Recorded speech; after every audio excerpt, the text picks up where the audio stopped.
Glória a Deus. Quem está feliz aí? Mesmo sem voz eu estou feliz. Quem sempre vive com Jesus é feliz, irmão.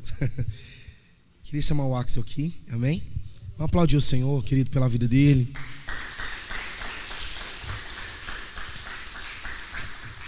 Gente, o homem está viajando demais, sabe?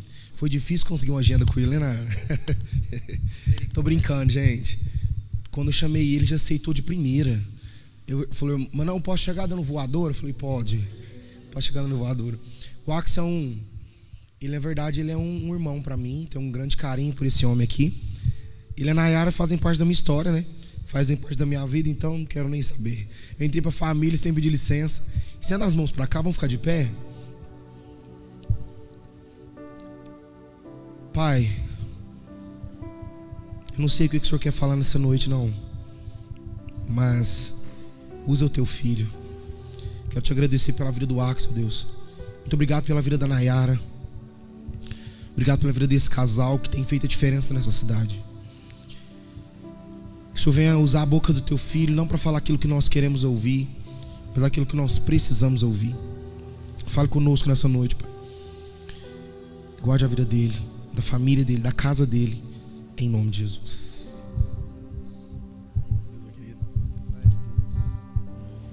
Amém. Pai do Senhor, pode se sentar, gente, pode ficar à vontade. Obrigado. Deus abençoe, irmã. Deixa eu colocar aqui. Eita, show de bola. Obrigado, gente. É um prazer, uma felicidade muito grande estar aqui. É uma honra. Meninos da Atos e Vidas, Deus abençoe vocês. Me acompanhando aqui está a mulher mais linda do universo, Nayara Bernardes. Glória a Deus. Obrigado pelo convite, Edson. A casa tá linda, cada vez mais bonita, né? E você cada vez com um filho novo, né? Cada vez que eu te vejo. Glória a Deus. Gente, o Senhor tem ministrado assim no meu coração algo de amadurecimento, sabe?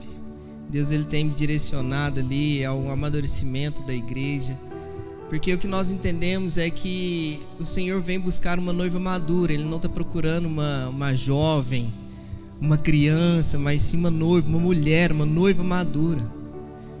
E essa noiva madura, ela não só deseja o Maranata, ou seja, ela não só deseja a vinda de Jesus, mas ela também apressa a vinda de Jesus. Esse é o papel da noiva madura: apressar o Maranata, apressar a volta de Jesus. E para que a volta de Jesus aconteça, nós precisamos ter essa maturidade, esse entendimento e principalmente cumprir o nosso propósito. Gente, hoje eu quero falar sobre um assunto muito importante e ao mesmo tempo, às vezes, um pouco polêmico. E o tema da nossa mensagem de hoje é as obras que condenam. Eita glória! Jesus tem pegado pesado comigo, gente. Confessar com vocês.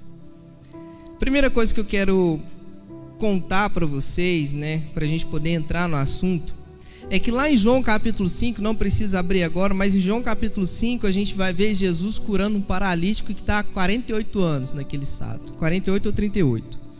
Está na Bíblia e vocês olham lá, que aí eu já forço vocês a ler.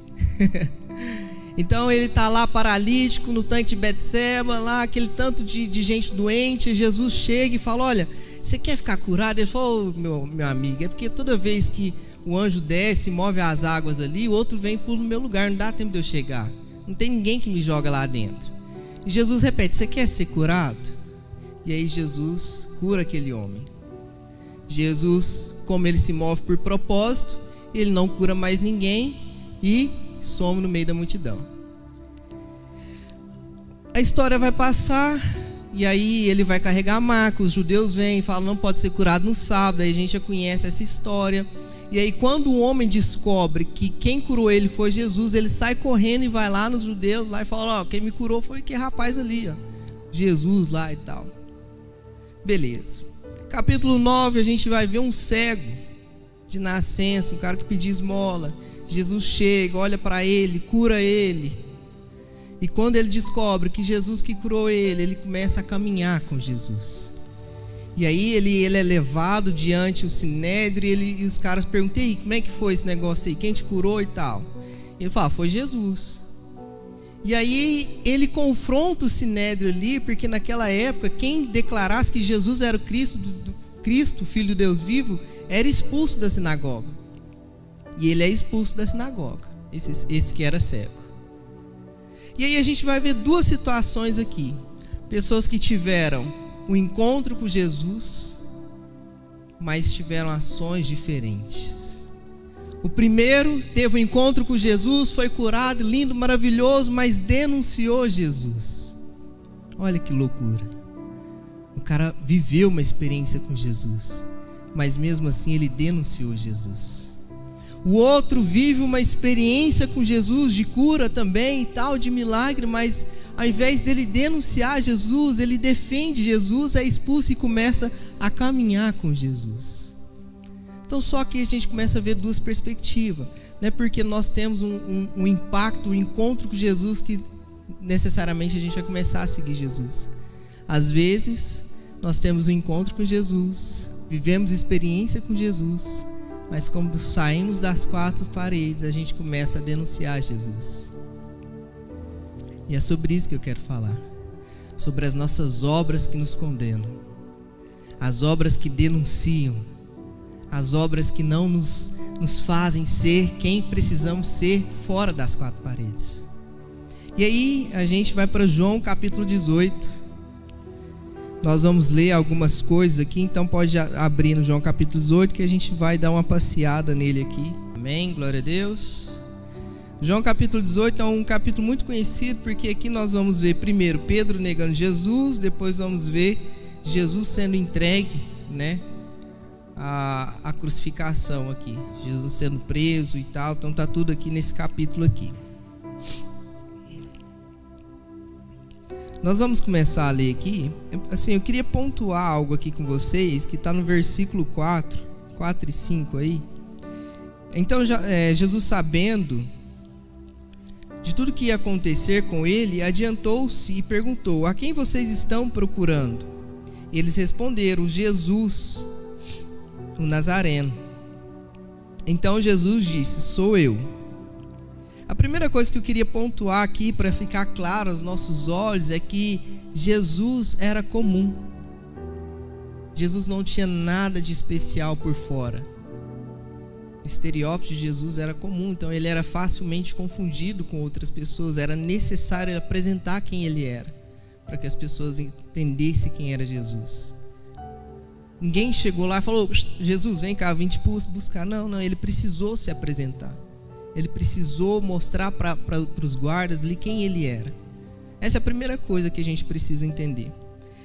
E sabendo disso, olha que loucura, sabendo disso, a gente não vai ver nos evangelhos, nenhum dos evangelhos, as pessoas descrevendo Jesus. Em qual momento da Bíblia nós vamos ver eles descrevendo Jesus, falando quem Jesus era por fora, se ele era loiro, moreno, olho claro? Não tem isso nos evangelhos.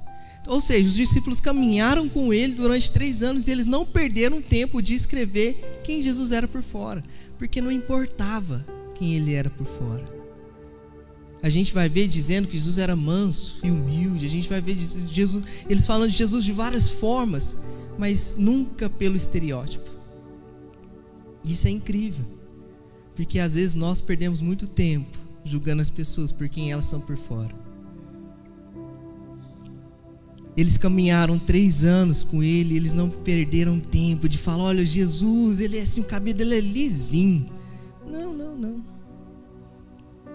Jesus é o cara seguinte, ele ama incondicionalmente. Esse é o Jesus. É aquele que dá a sua vida, esse é Jesus. Então nós precisamos primeiramente parar com esse negócio do visual e começar de dentro para fora. É isso que importa. Essa é a primeira coisa. Aí a gente vamos caminhar aqui, vamos lá. O Erson me deu só 5 minutos só, então eu tenho que correr.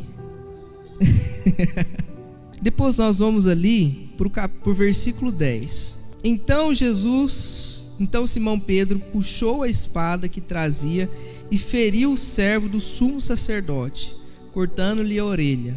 E o nome do servo era Malco.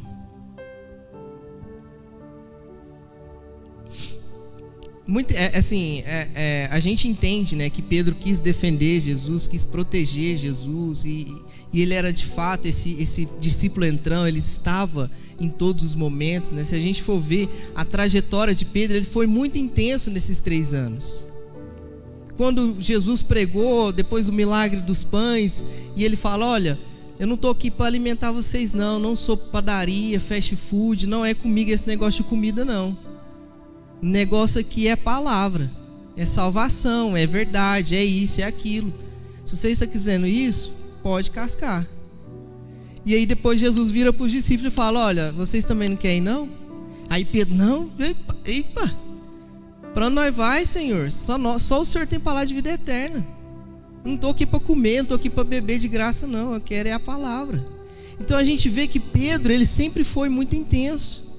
Quando Jesus pergunta para eles: olha, eu estou ouvindo aí dizer algumas coisas sobre mim, mas eu quero saber de vocês, quem eu sou para vocês?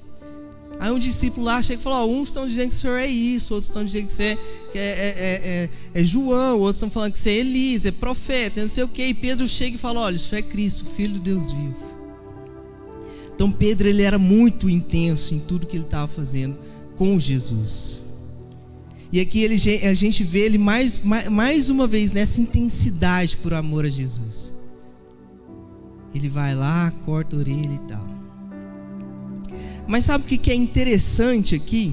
É porque no próximo versículo, né, no versículo 11, Jesus vai falar assim, ó, mas Jesus disse a Pedro: guarde a espada na bainha, por acaso não beberei o cálice que o Pai me deu? O que a gente consegue entender aqui é o seguinte: toda vez que nós tentamos ajudar Jesus, nós estamos atrapalhando o propósito dele. O Elson falou: Senhor, vem, organiza minha vida. Aí ele pega aqui, chuta esse negócio pra lá, isso aqui e tal, faz uma bagunça aqui. Aí você: não, pera aí, essa caixa não, isso aqui tem que ficar aqui, Jesus. E aí aí toda vez que você tenta ajudar, você está tirando o propósito de Jesus, você está atrapalhando o propósito de Jesus. Então é isso que a gente aprende primeiro com esse negócio de Pedro aqui. Pedro tentou fazer algo para ajudar Jesus, e a gente viu que não é isso que Jesus queria de nós. E aí a gente começa a entender que, ei, eu estou me movendo por um propósito, e é necessário que essas coisas aconteçam. Eu preciso que você entenda isso. Eu preciso que você viva isso. Eu preciso que você caminhe sobre isso. Esse é o propósito que eu tenho. Não é por força, não é por violência, não é sobre isso. E uma coisa interessante aqui, no versículo 8, eu pulei aqui, mas faz sentido voltar, é que mesmo Jesus, sabendo que ele estava muito próximo da morte dele, ele fala o seguinte: já lhes falei que sou eu. Se é a mim que vocês estão procurando, deixe que esses vão embora. E sabe o que é interessante nesse texto? É porque mesmo sabendo que ele estava muito perto de morrer ali, ele não estava pensando nele, estava pensando no outro. Mesmo sabendo que ele seria crucificado, ele continuou pensando no próximo e não em si. Ele continuou cumprindo o seu propósito. Ele continuou caminhando sobre aquilo que Deus tinha colocado sobre a vida dele. E a gente vai entender o porquê que Jesus era tão humilde. Porque a pessoa humilde é quando a pessoa começa a parar de pensar sobre si, só você, e começa a pensar só no outro. Escutei uma história interessante. Uma mulher ia para os Estados Unidos, aí ela, sem querer, falou para a família inteira. E a família começou a falar: traz isso, traz aquilo, traz aquilo. Ela pegou, montou uma lista e foi. Começou, vai na loja tal, vai na loja tal, vai na loja. E quando chegou no hotel, o marido falou: mas você ficou o dia inteiro, perdeu o dia inteiro com essa lista e não comprou nada para você? Ela falou: não, rapaz, esqueci de mim. É nesse ponto que nós precisamos chegar. A ponto de esquecer nós e começar a pensar no próximo. Sabe por que eu falo isso? Porque nós temos o costume de estar aqui neste lugar. Amanhã provavelmente vocês também estarão aqui. Os que são de outra igreja vai estar na sua igreja. E o nosso papel aqui dentro é receber para entregar, não é receber para guardar. O que nós precisamos fazer aqui, quando nós estamos aqui no sábado, na quarta, no domingo, na sexta, é receber para entregar. Então, a partir do momento que eu saio daquelas 4 paredes, eu tenho a missão de entregar aquilo que Deus me entregou através desse altar. Se Deus te entregou cura, declara cura. Se Deus te deu uma provisão, declara provisão. Se Deus te entregou uma palavra, declara isso lá de fora. Essa é a nossa missão. É começar a parar de sair daqui e falar: opa, recebi a cura, eita, vou contar para todo mundo. Nossa, fui curado, fui curado. Não. Nós precisamos isolar a gente da equação e começar a falar: olha, eu recebi uma cura, mas eu quero declarar sobre a sua vida também. Porque é esse o papel que nós temos aqui neste lugar. É esse o nosso papel. Nós não fomos feitos para ficar aqui dentro, gente. Nós somos feitos para buscar, para curar, para orientar, para ajudar. É isso que nós precisamos fazer. Então nós começamos a entender que Jesus já nos ensinava isso lá atrás. Eu vou morrer, mas espera aí, deixa aqueles que vão embora. Não importa, vocês querem a mim, mas deixa esses ir embora. Eles não têm nada a ver com isso. Porque Jesus sabia que a partir daquele momento, tudo que estava acontecendo seria o estupim, seria a chave, seria a virada para que aqueles discípulos começassem as suas jornadas missionárias. Jesus sabia que a partir daquele momento nascia algo muito grande no coração daqueles discípulos. Toda aquela trajetória de Jesus. E aí a gente vai lá para o versículo 15. E aí a gente vai entrar aqui onde a gente quer chegar. Simão Pedro e o outro discípulo era João, tá, gente? Então a minha Bíblia fala: Simão Pedro e o outro discípulo seguiam Jesus. Ali na tradução tá igual também. E aí esses discípulos eram conhecidos pelo sumo sacerdote, por isso conseguiram entrar no pátio da casa destes com Jesus. Porém Pedro ficou de fora, junto à porta. O outro discípulo, João, né, que era conhecido do sumo sacerdote, saiu e falou com a encarregada da porta e levou Pedro para dentro. Então a empregada encarregada da porta perguntou para Pedro: você também não é um dos discípulos desse homem? E aí Pedro: não sou não, nunca vi não. Jesus? Ixi, conheço não. E sabe o que é o mais curioso nessa parte aqui? Que ameaça que essa empregada tinha sobre essa decisão de Pedro? Ela não tinha ameaça nenhuma, ela não ia poder fazer nada. João entrou naquela casa declarado que era discípulo de Jesus, porque a Bíblia fala: você também não é? Ou seja, João, ele já era declarado: eu sou discípulo, se quiser me prender, meu irmão, que vai também, mas eu sou discípulo. Mas Pedro entra igual um 007. Não sou eu não, cara, nunca vi. Imagino Pedro fazendo aquelas roladas assim, cambalhota. Não, eu, Jesus, não, nunca vi não. E aí eu fico pensando: cara, mas como assim? Isso aqui não entra na minha cabeça. O cara viveu 3 anos com Jesus, era intenso em tudo ele entrava. E agora ele nega o homem? Como assim, gente? Eu não entendi. Eu falei: mas cara, como pode? Para uma empregada, ela não oferece risco nenhum para essa decisão dele. E aí eu quero voltar lá no início. Não é porque nós vivemos, caminhamos culto a culto, todo domingo, vivendo experiências, vendo milagres, ouvindo palavra, arrepiando, chorando, que nós não vamos denunciar Jesus em algum momento.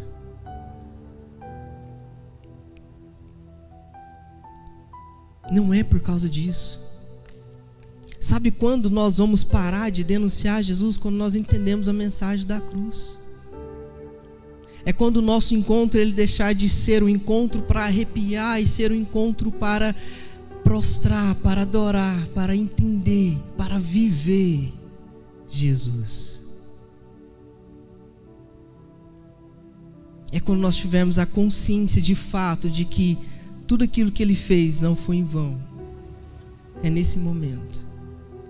Porque nós conseguimos ver que nem as pessoas que tiveram cura pararam de denunciar Jesus por causa daquilo. Então não é sobre o que eu vou ter em troca de estar aqui. Esses dias eu fui fazer... A nossa igreja tem um projeto de fazer cultos em casa, cultos no lar.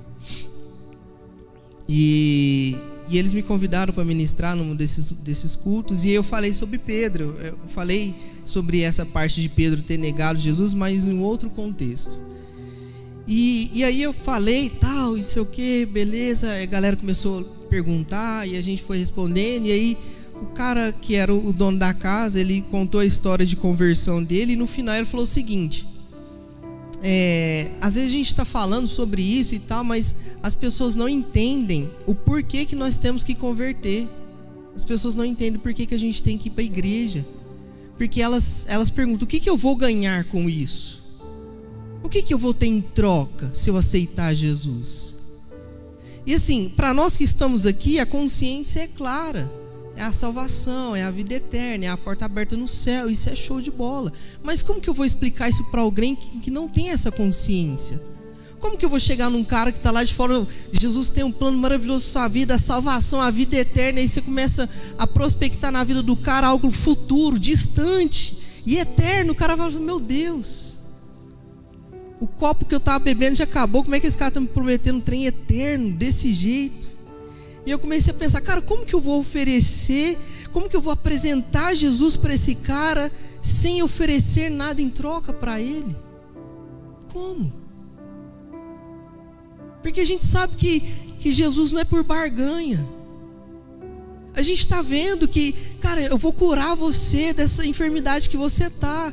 Isso não vai garantir que ele vai ter a salvação, que ele vai ter um encontro genuíno com Jesus. Isso não garante.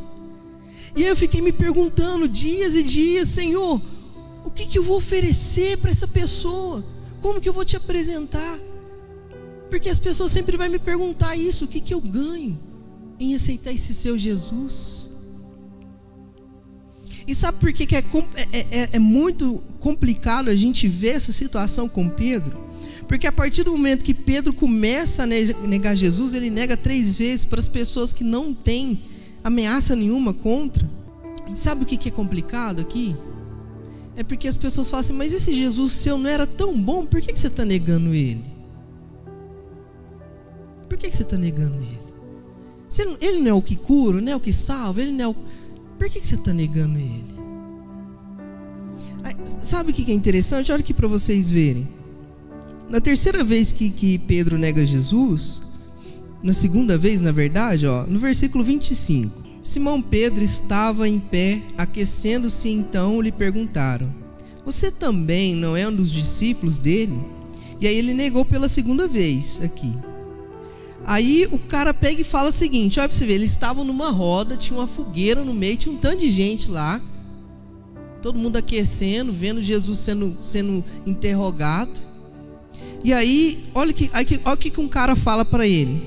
Um dos servos do sumo sacerdote, parente daquele a quem Pedro tinha decepado a orelha, perguntou: não é verdade que eu vi você no jardim com ele? Ou seja, chamou Pedro de mentiroso. Eu vi, eu estava lá. Eu sei que cortou a orelha do meu parente lá, do meu primo, do meu tio, por causa de Jesus. Sabe o que isso aqui me faz pensar? Todas as vezes que eu neguei Jesus nos ambientes igual a esse, na escola, no trabalho, na faculdade, nas rodinhas de amigos, secular, é isso. É quando eu olho para essa história de Pedro, eu não fico lembrando da vida de outra pessoa. Nossa, aquele cara lá. Não, eu começo a lembrar de mim. Todas as vezes que eu agi igualzinho Pedro nesses lugares. Isso é muito triste para mim hoje. Porque eu começo a entender que se eu tivesse me posicionado lá atrás, hoje muitas pessoas estariam aqui dentro. Eu começo a entender que se eu tivesse me posicionado lá atrás, hoje eu teria pessoas da minha família salvas, pessoas que eu amava salvas. que hoje já não está no nosso meio. Então ele nega Jesus no meio de todo mundo e se passa como mentiroso, e eu começo a pensar: e aí agora, cara? E agora? Tudo aquilo que eles aprenderam com Jesus caiu por terra. E aí, velho? E eu fico meditando nisso e pensando: meu Deus, como eu fui falho, como eu errei. Quantas e quantas vezes eu tive a oportunidade de falar: opa, eu sou discípulo, meu amigo, pode falar aí o que é, qual que é o problema. E não fiz, e não fui, e não falei. Mas sabe o que é interessante? É que nós devemos ser discípulos em todos os lugares. É isso que Jesus espera de nós. Não é aqui dentro da igreja. Aqui dentro é muito fácil, porque todo mundo está fazendo a mesma coisa. Então é fácil a gente fazer. É fácil a gente levantar a mão, sair correndo na igreja aqui, gritar, orar, gritar um glória a Deus. Eu quero ver você gritar um glória a Deus lá no seu trabalho. Lá do nada você mete um glória a Deus lá. Eu quero ver. Aí que é difícil. Difícil é a gente começar a agir dessa forma fora das quatro paredes. Isso é difícil. E é isso que Jesus tem feito comigo. Ele tem me forçado a ser essa pessoa lá de fora. E é isso que Pedro não conseguiu fazer. Quando Pedro saiu da redoma, quando Pedro saiu dos discípulos e começou a frequentar um ambiente diferente, ele fraquejou, ele negou, ele denunciou Jesus. Ele falou: não, esquece o que aquele cara falou, não conheço não, filho. Esse é o nosso desafio. Sabe o que é interessante? Quando eu e a Nai, a gente começou a namorar, a família dela me ignorava. Então tinha a Nai e o cara que namora a Nai. Porque eu era cristão, gente. A família dela era muito, muito católica mesmo. E só por eu ser crente, eles já me excluíam do negócio. E foi assim por um tempo. Aí depois que eles viram que eu não ia largar da Nai, eles começaram a excluir a Nai também. Aí a Nai já não participava das festinhas, já não era convidada. E aí eu falei: mas que loucura, velho. Aí a Nai batizou. Aí a mãe dela foi, chorou no batismo. Pensei: oh, glória a Deus, Senhor, converteu até a mãe. Aí nós chegou em casa, a mulher trouxe um álbum de foto desse tamanho aqui. Disse: que é batismo? Aí mostrando o batismo da Nai no católico. Ela tava chorando de decepção. Eu falei: meu Deus, cara, onde o Senhor me colocou, Jesus? Aí beleza, a gente foi evoluindo no casamento, a gente noivou, no relacionamento, a gente noivou, casou, e eles falaram: esse nego não vai desistir mesmo não vai ter que aguentar esse cara aí. E aí beleza, aí a gente foi evoluindo, a gente viajou, pá, não sei o que, morou fora, não sei o que. Quando nós voltou, agora, né, que a gente voltou e tal, aí eu comecei a perceber que estava diferente o ambiente. Eles reuniam no domingo, chamava a gente, quando antes de comer pedia para nós orar. Eu falei: mas que é isso aí? Tinha aniversário, antes de cantar o parabéns, pedia para nós orar. Eu falei: ué, o que está acontecendo, gente? Aí passou um tempo, almoço de domingo, frango que não falta, macarrão também que não falta nos domingos. Ô Axel, então, eu estou fazendo um propósito de oração assim, e sabe, eu queria sentir aquela presença do Espírito Santo de Deus que eles falam aí. Como que funciona esse negócio? E eu comecei a ter abertura para falar da Bíblia lá na mesa. Sabe o que isso me mostra? É o seguinte: nós estamos sendo observados. Pedro estava sendo observado. Quando ele negou pela terceira vez, o cara falou: opa, eu te vi, meu irmão. Eu te vi cortando a orelha de um parente meu por causa de Jesus. É por isso que eu falo que as nossas obras nos condenam.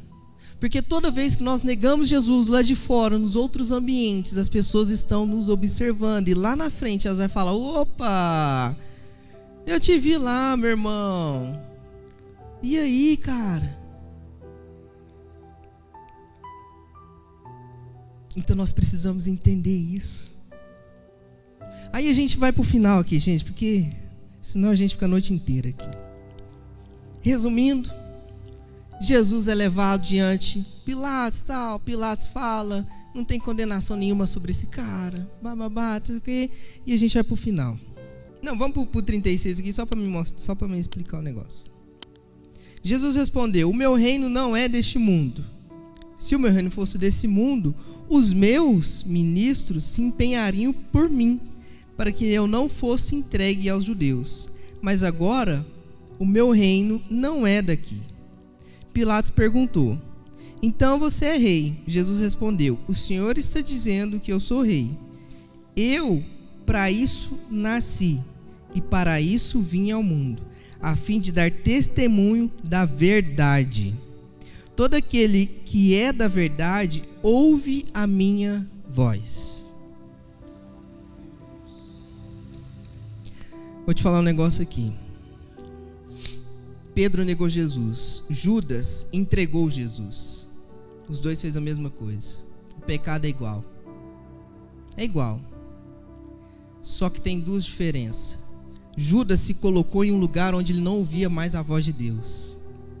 Pedro se colocou em um lugar onde ele conseguiu ouvir a voz de Deus, se arrepender e voltar para os caminhos. Sabe por que nós não podemos negar Jesus? Porque para chegar um momento que nós vamos nos colocar em um lugar onde a voz de Deus vai deixar de chegar ao nosso coração. Isso é muito forte. Muito forte. Para pensar, gente. O que Judas fez e o que Pedro fez é praticamente a mesma coisa. Só que o que Pedro entendeu foi a mensagem da cruz. Judas não conseguiu compreender e por isso suicidou. Hoje, às vezes, você não vai ver pessoas se suicidando por ter entregue Jesus, por ter denunciado Jesus, por ter negado Jesus, mas você vai ver ele morto espiritualmente. Você vai ver ele cair numa depressão.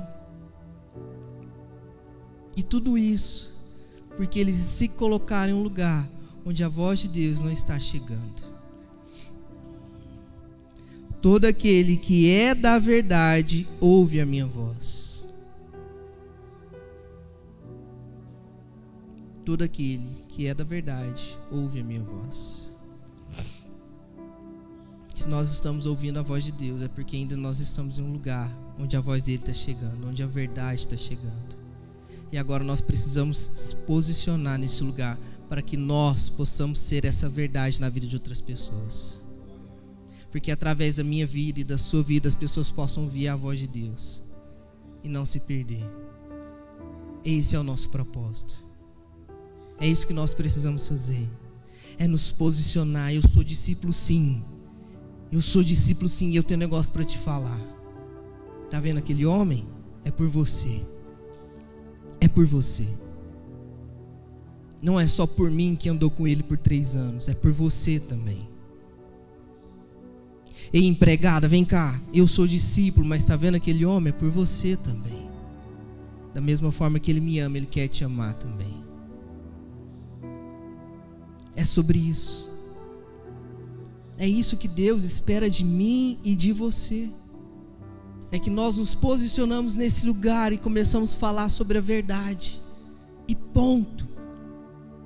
Ei, quando aquele cara me perguntou sobre o relacionamento dele, eu podia falar várias coisas. Eu falei, cara, você está em pecado. Ei, você vai para o inferno, chutar essa cara do cara.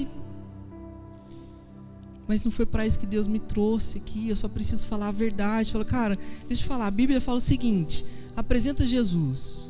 Só. Quem convence do pecado é o Espírito Santo. Só. É isso. Nos posicionamos e começamos a falar sobre a verdade. É isso. Eu sou o caminho, a verdade e a vida. Ponto. E eu falei um negócio para ele que é muito interessante. Eu falei assim: irmão, deixa eu falar um negócio para você. My brother, deixa eu falar um negócio para você. Quando o cara, e assim, quando eu falei isso, eu nem pensei direito, mas eu falei assim: quando o cara está fazendo alguma coisa de errado, independente se ele acredita em Deus ou não, ele sabe que está fazendo alguma coisa de errado. Quando ele não acredita em Deus, ele vai falar o seguinte: cara, eu estou errando com o universo. Aí eu jogo para o universo. Independente se ele acredita em Deus ou não, ele sabe que está fazendo alguma coisa de errado. E eu peguei e falei isso para ele. Falei assim: olha, Independente se você acredita ou não, você sabe que você está fazendo alguma coisa errada. E é por isso que você está me perguntando isso. Agora, não depende de mim apontar o que você está fazendo errado. Isso é um assunto que você vai resolver com ele, se você quiser. É uma escolha sua. E eu deixei bem claro, é uma escolha sua. Não sou eu que vai interferir no seu relacionamento com ele. O meu papel é só apresentar que existe um lugar melhor, existe uma pessoa melhor que está disposta a entregar a sua vida por você. E ponto.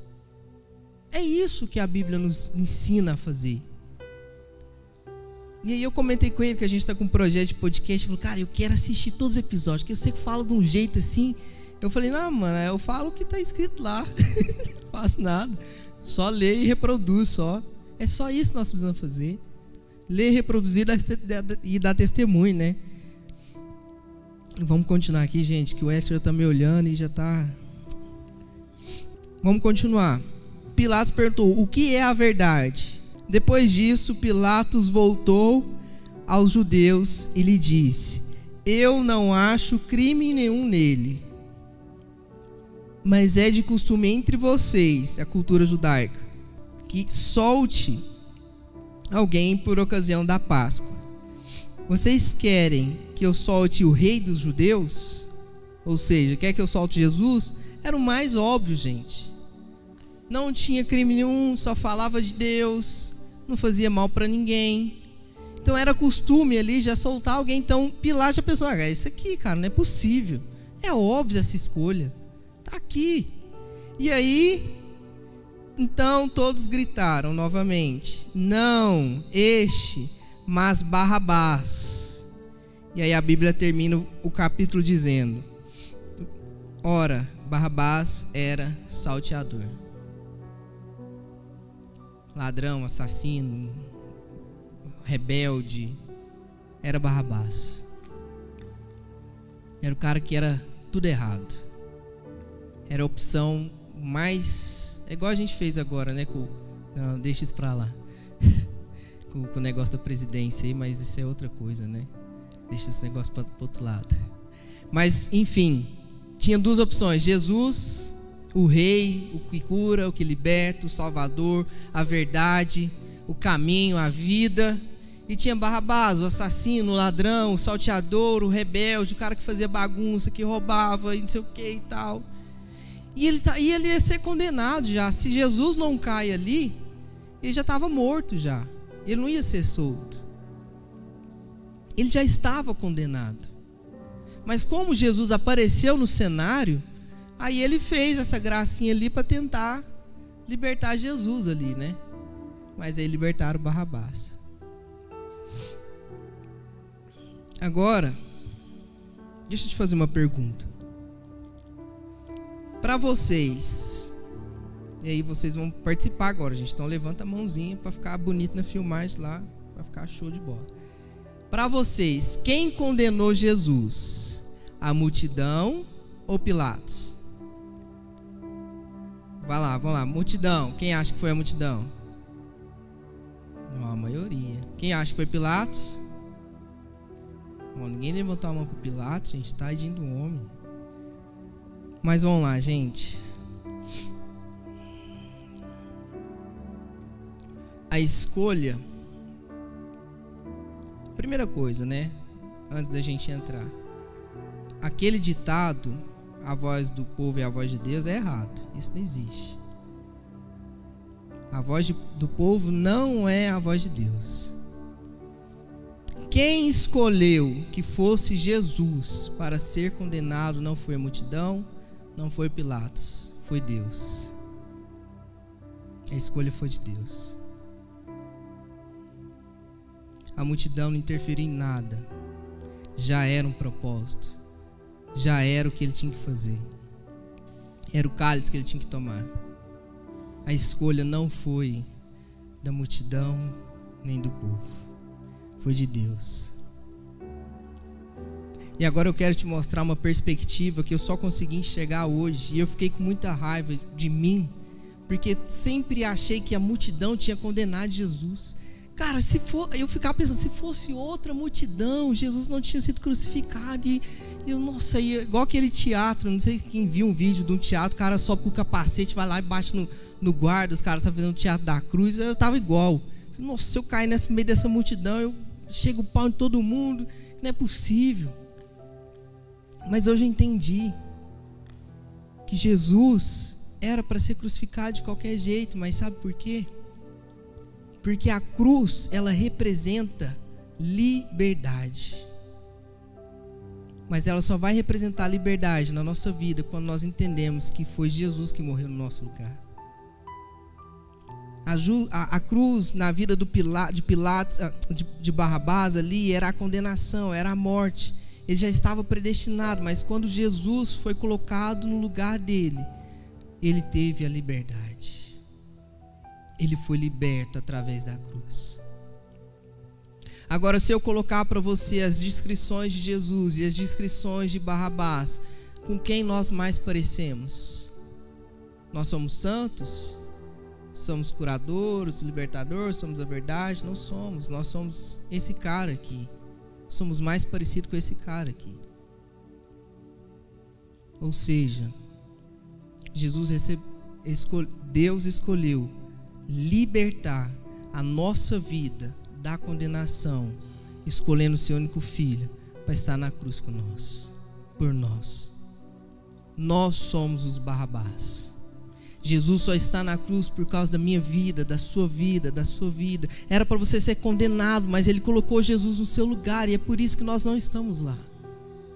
E é por isso que nós estamos aqui, porque através da cruz agora nós temos a liberdade. A liberdade de escolher se eu vou continuar caminhando com Ele ou não. A liberdade de escolher se lá fora eu vou ser um discípulo ou não. E é por isso que nós estamos aqui.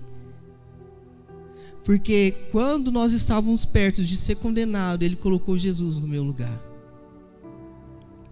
Quando eu estava perto de morrer, Ele colocou Jesus no meu lugar. E aí o que acontece é que aquela visão que eu tinha da minha condenação, da minha morte, agora é a visão do Jesus crucificado, é a visão de alguém que se entregou no meu lugar, é a visão do amor. E aí eu começo a entender a mensagem da cruz. E aí eu quero voltar para a pergunta de Pilatos: o que é a verdade? A verdade é essa: é que era para você ser condenado, era para você estar na cruz, mas Ele colocou Jesus no seu lugar. Essa é a verdade. Essa é a verdade que nós precisamos pregar lá fora. Essa é a verdade que nós precisamos viver. Essa é a verdade. Era para me estar morto, mas Ele colocou Jesus no meu lugar. Eu era o Barrabás da história. Jesus apareceu e me tirou deste lugar. E é por isso que a gente vai ver Pedro entendendo a mensagem da cruz e não fazendo algo igual Judas fez.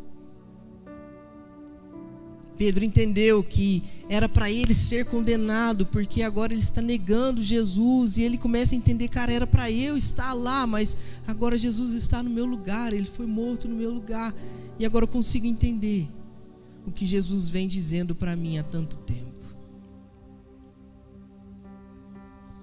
A mensagem da cruz é amor, é libertação, é liberdade, é cura. É isso que a cruz nos traz. É isso que a cruz representa para nós. A cruz, ela nada mais é do que o seu passaporte para a sua liberdade. É você olhar e entender que só porque Ele está lá, você está vivo hoje respirando. Só porque Ele passou por lá, você está aqui respirando hoje. É isso que nós precisamos entender todos os dias.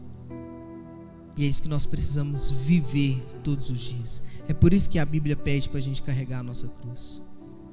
É para a gente entender que se Ele não tivesse passado por aquela cruz que nós estamos carregando, nós não teríamos a liberdade de estar aqui hoje.